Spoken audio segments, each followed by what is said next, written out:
नमस्ते, मी तुषार होते. मी माझा परिचय नावापुरता देत आहे, कारण पुढील सर्व कथांमधून माझा परिचय आपणास आपोआपच होईल.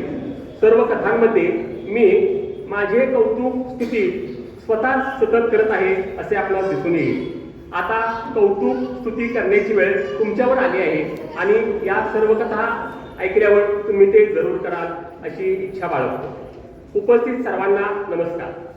माझा हा कथाकथनचा पहिलाच कार्यक्रम आहे आणि तो मी श्री चौंडेश्वरी माते सरपंच करीत आहे. या कार्यक्रमास संयोजन समितीने आनंदाने मला संधी दिली, त्याबद्दल मी समितीतील सर्वांचा आभारी आहे. धन्यवाद. तर चला आता आपण कार्यक्रम सुरू करूया. या कार्यक्रमात आपणास मी माझ्या जीवनात घडलेल्या व दररोजच्या जीवनात घडत असलेल्या सत्य गोष्टी घटना सांगणार आहे. या सर्व गोष्टी अत्यंत आश्चर्यकारक तसेच मनोरंजक आहेत. तसेच यातील काही गोष्टी बुद्धीला न पटणाऱ्या आहेत, तर काही गोष्टींना उत्तरच नाही. तर काही घटनांमध्ये तुम्हाला दैवी चमत्कार दिसून येईल, तर काही गोष्टींमध्ये तुम्हाला तीव्र इच्छाशक्ती कशी असते आणि त्याप्रमाणे काय घडू शकते हे दिसून येईल. काही गोष्टींमध्ये तुम्हाला योगायोग दिसतील, तर काही गोष्टींमध्ये तुम्हाला अत्यंत अचूक अंदाज दिसतील. या सर्व कथा गोष्टी तुमचे मनोरंजन करतील. तर चला आपण कथाकथनास सुरुवात करूया. कोणत्याही शुभ गोष्टींची सुरुवात करताना श्री गणेशाला वंदन केले जाते. त्याप्रमाणे पहिली गोष्ट श्री गणेशाची ऐका. एके दिवशी साधारणपणे 9-10 वर्षापूर्वी असेल कदाचित, मला स्वप्नात श्री गणपतीने दर्शन दिले. सकाळी उठल्यानंतर मी घरात सर्वांना स्वप्नातील गणपतीचा दृष्टांत सांगितला. सर्वांना खूप आनंद झाला. का नाही होणार सर्वांना आनंद? अहो, जो गणपती माझ्याकडून सुमारे 25 वर्ष झाली असतील कदाचित, तर रोज एक वेळ का होईना अथर्व शीर्ष अस्खलितपणे वधवून घेतो. त्या गणपतीने मला स्वप्नात दर्शन दिले, त्याचा निश्चितपणे सर्वांना आनंद झाला. अथर्व शीर्ष मला व कुमारस्वामी इंजिनियर दोघांना नाना म्हणून यांनी खूप चांगले रीतीने शिकवले. स्वप्नातील गणपतीच्या दृष्टांतानंतर 8 दिवसांनी आपोआपच मी, माझ्या मुली, माझा मित्र प्रदीप कारंडे, त्याची पत्नी असे सगळेजण मिळून चिपळूणला फिरावयास गेलो. तिकडे गेल्यानंतर चिपळूण भागातील पर्यटन केल्यानंतर आम्ही सर्वांनी गणपतीपुळेला फिरायला जायचे ठरवले. त्याप्रमाणे आम्ही गणपतीपुळेला गेलो. तिथे दर्शन रांगेत उभे राहिलो आणि हळूहळू पुढे सरकत राहिलो आणि आम्ही सर्वांनी श्री गणपतीचे दर्शन घेतले. आणि मला दर्शन घेताना आश्चर्यच वाटले की हीच मूर्ती आपण अगोदर पाहिली आहे. आणि ध्यानात आले की गेल्या आठवड्यात स्वप्नात आलेला हाच गणपती आहे. अहो, काय आश्चर्य असेल. मी आजपर्यंत गणपतीपुळेला कधीही गेलेलो नव्हतो, तरी तीच मूर्ती माझ्या स्वप्नात कशी आली आणि एका आठवड्यात प्रत्यक्ष दर्शनाचा योग. हे कसं आहे, याला आपण काय म्हणावे? केवळ दैवी चमत्काराचं असं म्हणता येईल. यानंतरची गोष्ट आहे श्री विठुरायाची. मला विठ्ठल दर्शनाला कसा न्यायालय गोष्ट ऐकूया. या गोष्टीला 4-5 वर्ष झाली असतील. माझी चुलत बहीण भूमला राहते. तिचे कोणीतरी नातेवाईक वारले होते, त्यामुळे पाहुण्यांना भेटण्यासाठी मी भूमला निघालो होतो. मी सकाळी विटा नांदेड गाडीने पंढरपूरला उतरून पुढे गाड्या बदलत जायला लागतात. मी पंढरपूरपर्यंत तिकीट काढले. गाडीत माझ्याजवळ विट्याचे शिदवाडकर साहेब होते. ते अगोदर विटा मर्चंट कोऑपरेटिव्ह बँकेतून रिटायर झाले होते आणि जादा काम म्हणून ते पंढरपूरला एका बँकेत नोकरी करत होते. बोलत असताना साहेबांना मी म्हणालो की मला विठुरायाचे दर्शन घ्यायचे आहे आणि मला स्टँडवर उतरल्यावर थोडीशी माहिती सांगा की मंदिराला कसे जायचे. मी खूप वर्षापासून दर 15ची एकादश करतो, परंतु मी अजून विठुरायाचे दर्शन घेतले नव्हते असे म्हणा, किंवा विठुरायाने मला दर्शन दिले होते असे म्हणा. आम्ही स्टँडवर उतरलो. साहेबांनी शिपायाला फोन केला आणि शिपाई आला. साहेबांनी शिपायाला सांगितले की मला मंदिरात सोडाले आणि साहेब स्वतः चालत त्यांच्या बँकेत गेले. शिपायाच्या गाडीवर दुचाकीवर मागे मी बसलो आणि शिपाई मंदिराकडे घेऊन मला चालला.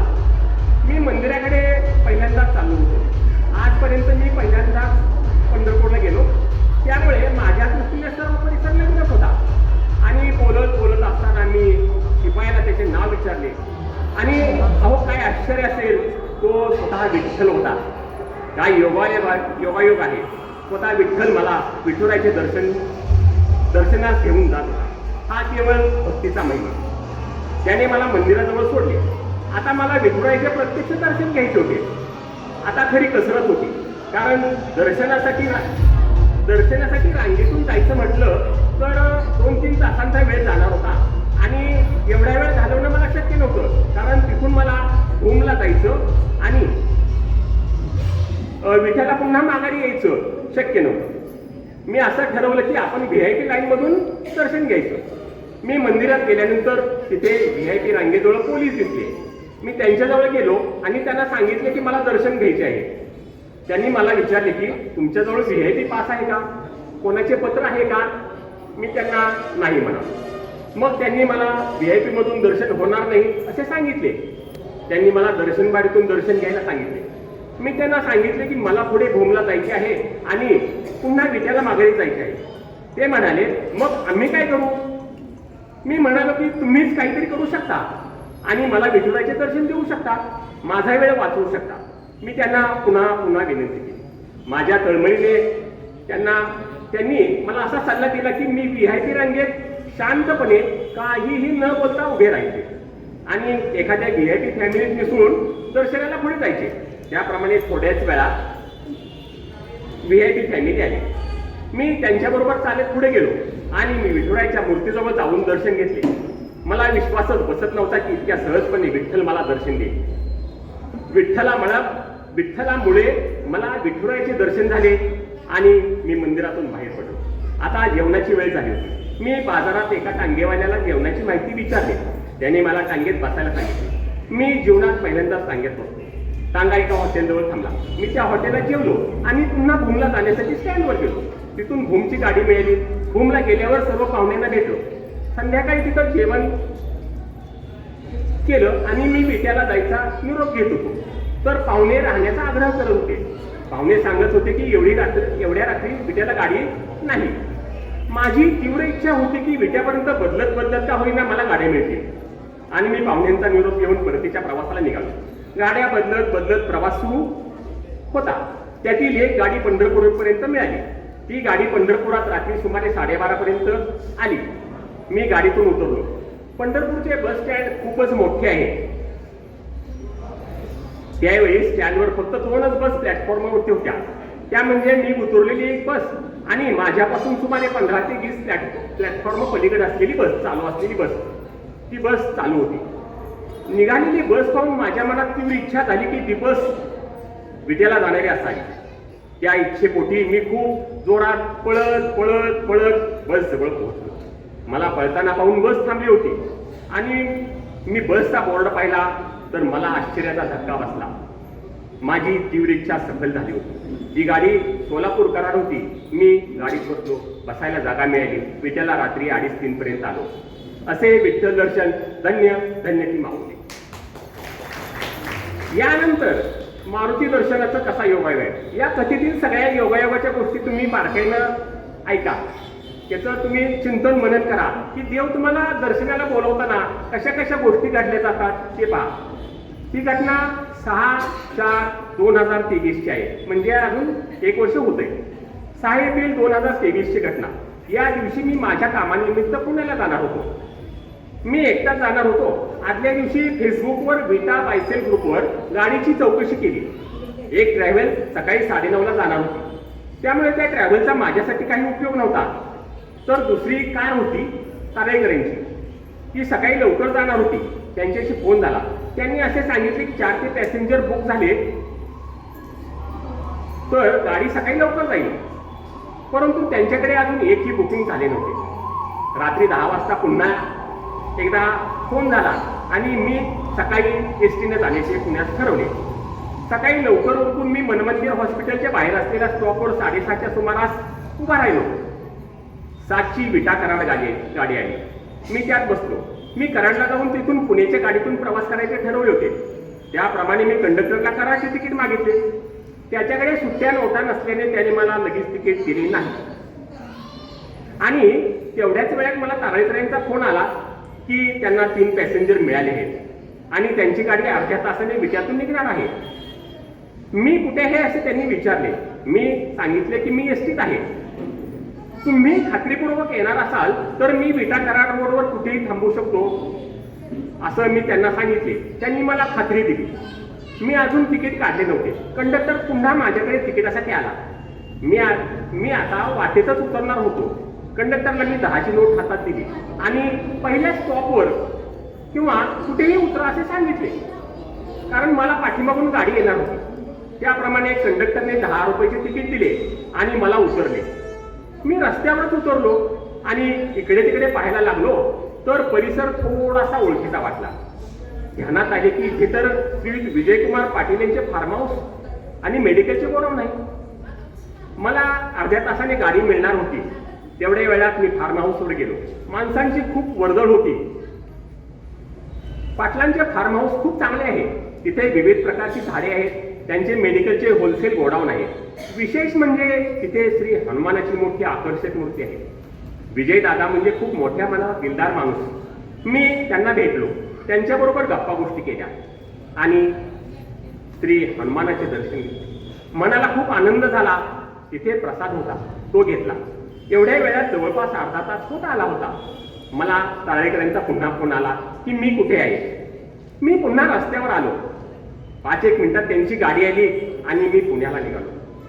यातील सर्वात मोठी दैवी योगायोगाची घटना कोण सांगू शकेल. अहो, या दिवशी हनुमान जयंती होती आणि मला मारुतीरायांनी दर्शनात बोलावले होते. या गोष्टी तुम्हाला कितीतरी योगायोगाच्या घटना दिसतील. मी हनुमान भक्त आहे. मी हनुमान भक्त कसा झालो तर सुमारे 1980 सालची गोष्ट असेल. त्यावेळेस मी 8वीत असेल कदाचित. मी मामांच्या घरी राहायला होतो. मी मामांच्या घरी राहायला कसा तर त्याची गोष्ट आहे, परंतु ती नंतर सांगेन. मला मामांनी सांभाळले आहे. मी माझ्या लग्नाबरोबर 2 वर्षापूर्वी माझ्या आई वडिलांच्याकडे राहायला आलो. माझा व्यवसाय मला मामांच्याकडून आलाय. तर एकदा मी दुकानावरती बसलो होतो. त्यावेळी मी 8वीत असेल. तर एक गिराईक आले. त्याने माझ्याकडून 21 लवंगा विकत घेतल्या आणि माझ्याकडून थोडासा दोरा घेतला. त्याने लवंगांची माळ केली. मी त्यांना विचारले, काका ही लवंगांची माळ कशाला. तर काका म्हणाले, आज शनिवार आहे, ही माळ मी मारुतीला वाहणार आहे. मी दर शनिवारी माळ वाहतो, तू सुद्धा लवंगांची माळ वाह, चांगले असते असे त्यांनी सांगितले. त्याप्रमाणे मी लवंगांची माळ केली, मारुतीला वाहिली. तेव्हापासून आज अखेर मी दर शनिवारी मारुतीला 21 लवंगांची माळ वाहतो. दररोज मारुती दर्शन घेतो. या गोष्टीला सुमारे 43 वर्ष झाली. आता यानंतर थोडीशी मनोरंजक कथा. 2000 सालच्या अगोदरची गोष्ट आहे. सुमारे 25 वर्ष होत आली. विट्यामध्ये शांतीसागर नागरी पतसंस्था होती. शिवाजी चौकातील गणपती मंदिरासमोरील तांबोळी यांच्या बिल्डिंगमध्ये शांतीसागर पतसंस्था होती.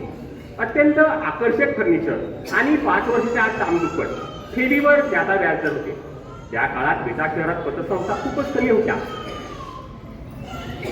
त्यामुळे शहरातील खूप लोकांनी शांतीसागर नागरी पतसंस्थेत ठेवी ठेवल्या.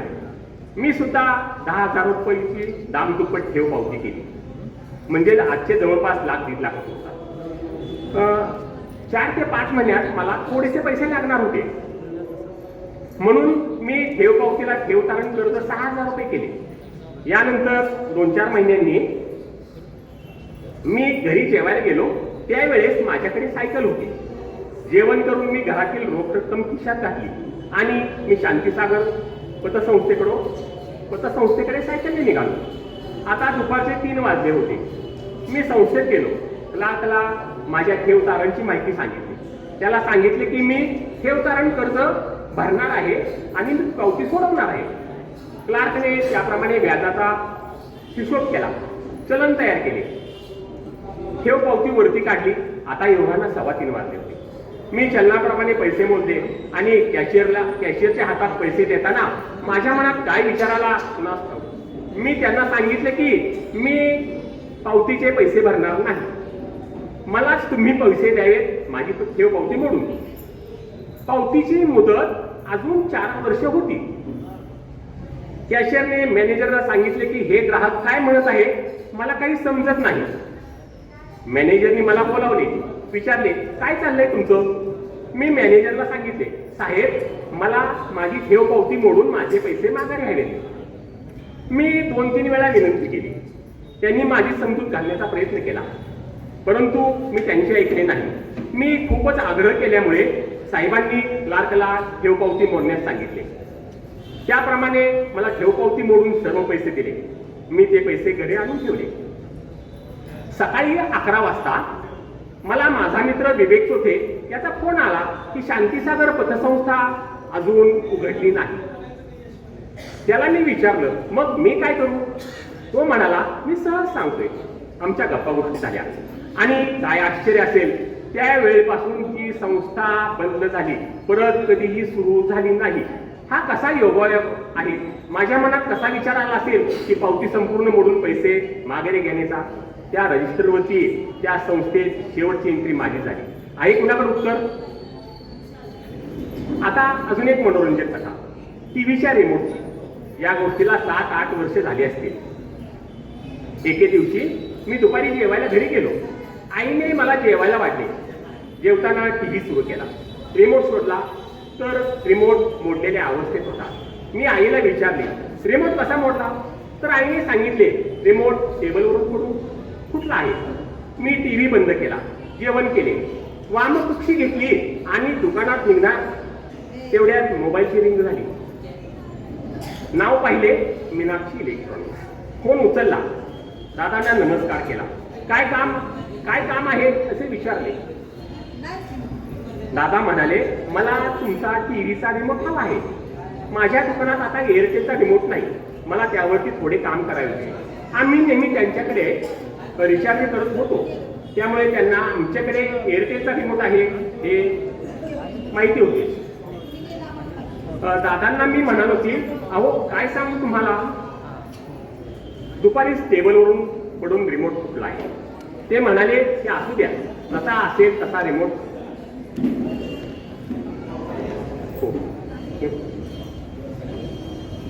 ते म्हणाले की असू द्या, जसा असेल तसा रिमोट द्या, मी दुरुस्त करून वापरून तुमचा रिमोट तुमच्या माघारी देतो.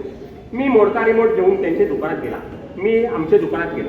सायंकाळी त्यांचा फोन आला की तुमचा रिमोट घेऊन जावा. मी त्यांच्या दुकानात गेलो. त्यांनी मोडका रिमोट सरळ करून व्यवस्थित करून दिला होता. त्यांचे काम झाले होते. आता धन्यवाद मी त्यांना म्हणायचे की त्यांनी मला म्हणायचे. आम्ही दोघांनाही एकमेकांना धन्यवाद दिले. हा कसा योगायोग असेल? रिमोट फुटतो काय आणि मीनाक्षी इलेक्ट्रॉनिक्सच्या मालकांचा फोन त्याच क्षणी आपोआप येतो. रिमोट दुरुस्त करून केवळ आश्चर्य. आता चालू घडामोडीतील गोष्ट थोडे सांगतो. 30/12/2023 या दिवशी संकष्टी होती. वैशालीने केळी आणली. मी केळीच्या झाडाकडे पाहिले आणि सांगितले की ही केळी 40 रुपयांची आहे. आणि होय, ती केळी 40 रुपयांची होती. वैशालीने सांगितले. याच आठवड्यात चांदीचा विकास चव्हाण नावाचा मुलगा ड्रायफ्रूट न्यायला दुकानात आला. तो दुकानात पहिल्यांदाच आला होता. त्याने असे सांगितले की आमच्या दुकानात चांगले ड्रायफ्रूट मिळतात असे त्याला त्याच्या मित्राने सांगितले होते. त्याप्रमाणे त्याने खरेदी केली. त्याला माल देत असताना मी त्याला असे सांगितले की तुझा जन्म 2000 सालचा झाला आहे. अहो काय आश्चर्य. तो भांबावून गेला. त्याला काय बोलावे हे सूचना असे झाले. तो म्हणाला, काका होय, माझा जन्म 2000 सालचाच आहे, परंतु हे तुम्ही कसे ओळखले? मला त्याच्या प्रश्नाचे उत्तर देता आले नाही. तो माल घेऊन लगेचच जाणार होता, परंतु त्याला जावेसे वाटेना. तो बराच वेळ थांबला. याच आठवड्यातील दुसरी घटना. दुकानात 2 गिरायक आली होती.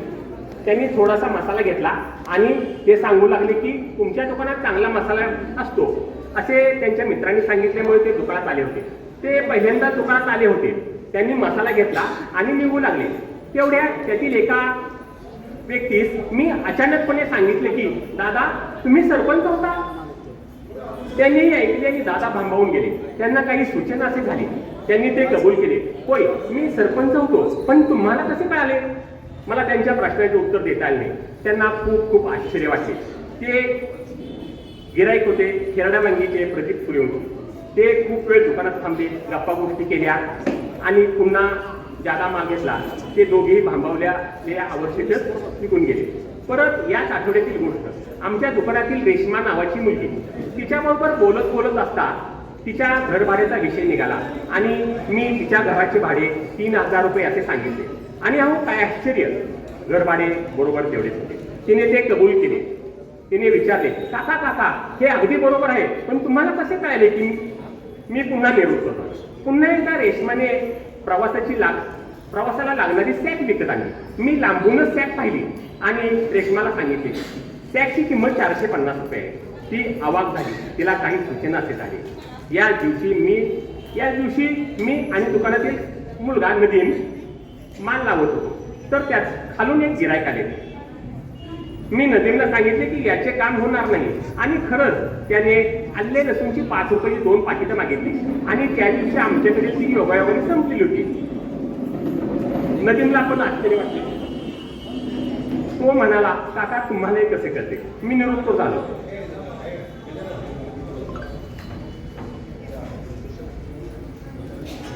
यापुढे सुद्धा बऱ्याच कथा आहेत.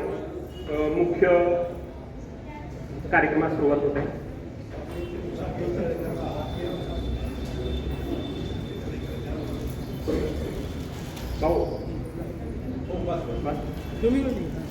धन्यवाद.